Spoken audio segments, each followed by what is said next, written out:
Good morning, beautiful people. Another beautiful morning looking over Thunder Mountain. And I know we've been discussing and chatting and talking a lot about the idea of triggers. And those can come up by having a reaction in the body or in the mind, or someone says something and it just gets under your skin or causes you to be thrown off your course. So really we want to strive for maintaining a state of peace and seeing ourselves as adaptable and accepting, and nothing will disrupt our state of peace. We're carrying a state of peace inside of our internal housing. So one thing about triggers, I did address in the last video, as well as Kat, about a way to tap, breathe, and try to get the response out of the body. So much of this is an awareness. So having an awareness of, ooh, that really is affecting me. Taking a time out and giving yourself that moment to sit and use it as a time to self-study. Ooh, okay, I'm feeling this in my body, or my thoughts are racing. So I think having a practice with the body is very important. But another piece is also to have an exercise where you actively go seek a quiet place. You get really triggered at work or at home. Your partner says something that just really, and it affects you. And you sit for a moment and you think about it for a second. And you try to take responsibility for any assumption you might be making. Could I be assuming the worst here? Could I be assuming that they're saying something about me that's making me feel hurt, or not seen, not heard, not safe, not wanted, not accepted, and so on? What else could be going on here? What can we assume something better? Can we assume maybe they're just having a bad day and that came across really rude? Or can we assume that maybe they love me and they're emotionally triggered from something else? And we have a choice. We have a choice to choose. Let's try to choose the better option, which is assuming the good thing, the better thing. I believe that humans are inherently good. I believe that this person loves me, and I'm going to trust. I'm going to trust and lean into love. Oh, okay, I'm going to lean in to acceptance. I'm going to lean into assuming that they are great people who are doing the best for me, and I trust. I trust God. I trust people. I trust myself.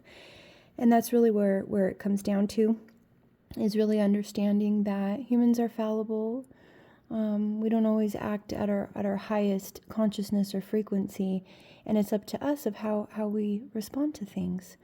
So today, on this Monday morning, let's really try to be aware of our reactions in our environments, out in public, at work, at home, and putting those eyes, instead of looking outward and kind of scanning, analyzing, thinking, judging, reacting, we turn those eyes inward and we think, okay, I have responsibility for me, and I'm going to trust humanity and do my part to maintain a state of peace.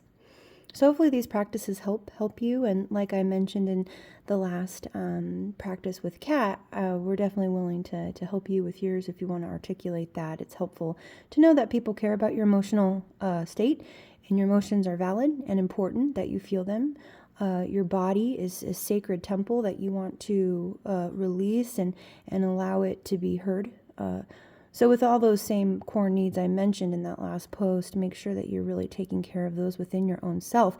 If you are neglecting any of those, you're going to be triggered, because you yourself are not hearing yourself. You're not really listening to that inner guide, that little voice that's just screaming, wants to be heard, wants to be seen, wants to be validated by you. Good job. You are such an amazing person. You work so hard. Look at all the beautiful things you do. Look at what a lovely, wonderful human being you are. No matter what we've ever done, it's about this present moment and really honoring and seeing and validating that person you see in the mirror. Wanted. How do we feel wanted within our own self? We put our needs first. Wanting comes from a place of accepting and feeling worthy. Oh, I get this. I'm wanted. I'm desired by myself. that's shown by presence and care, deep self-care, taking that time, and then, accepted. Don't pick yourself apart. We all have our little things, and it's like, yay, I get to be an individual. I love myself. I have my own little funky way of interacting with the world, and I'm learning just like every other person on this whole entire planet. We're constantly learning and adapting and moving from each other. We get to use each other as mirrors. And in relationships, we get a unique opportunity. If a person's triggering you, try to think, okay, beautiful. This is an amazing opportunity to grow. Instead of projecting on that person and making assumptions, oh, well, I can't trust them. They're probably rooting for my, whatever this little story is. Maybe try honoring them and saying, okay, thank you for teaching me how to be more introspective and taking a look at how I'm reacting to you, my sacred, beautiful friend, my human, that I get to share this life and experience with you. I get to. I'm honored. Go through those core needs. Make sure you're taking care of yourself. Try to really maintain that state of peace. If something's taking your state of peace, that means that you need to do some either emotional, somatic release out of the body, or do some meditation practices of active visualization, maintaining a state of peace, putting that energy shield protection where you're protected, you're guided, you're aligned. That visualization is very important, your mind's eye of how you see yourself. You're strong, you're disciplined, you're discerning. Okay, my beautiful souls. Well, I hope you're having a beautiful day, and I hope this week is amazing. Make it amazing.